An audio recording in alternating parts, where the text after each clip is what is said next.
ಜನರಿಗೆ ತಿಳುವಳಿಕೆಯನ್ನು ಕೊಡ್ತಿದ್ದೇವೆ. ಇದರಲ್ಲಿ ಮಾನ್ಯ ಮುಖ್ಯಮಂತ್ರಿ ಸಿದ್ದರಾಮಯ್ಯರ ಕೈವಾಡವೇ ಇಲ್ಲ. ಇದು ಜನರಿಗೆ ನಾವು ಹೇಳುವ ಒಂದು ಸುದ್ದಿ. ಅದರಲ್ಲಿ ಸೆಕ್ಷನ್ 17 ಉಂಟು. ಸಾಮಾನ್ಯ ಸಂಗ್ರಹಣಾ ನಿಧಿ.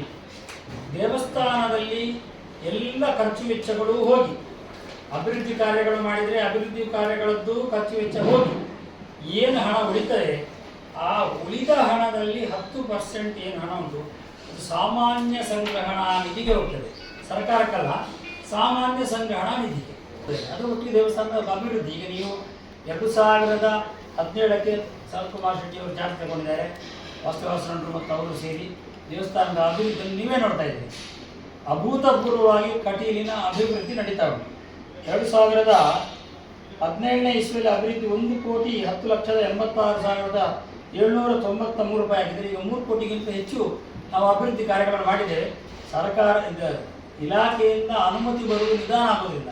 ಇಲ್ಲದ್ರೆ 7-8 ಕೋಟಿ ಕೆಲಸ ಮಾಡಲಿಕ್ಕೂ ನಮ್ಮಲ್ಲಿ ಬೇಕಾದಂತಹ ಯೋಜನೆಗಳು ನಾವು ಇಟ್ಟುಕೊಂಡೇ ಆ ಕೆಲಸವನ್ನು ನಾವು ಮಾಡ್ತಾ ಇದ್ದೇವೆ.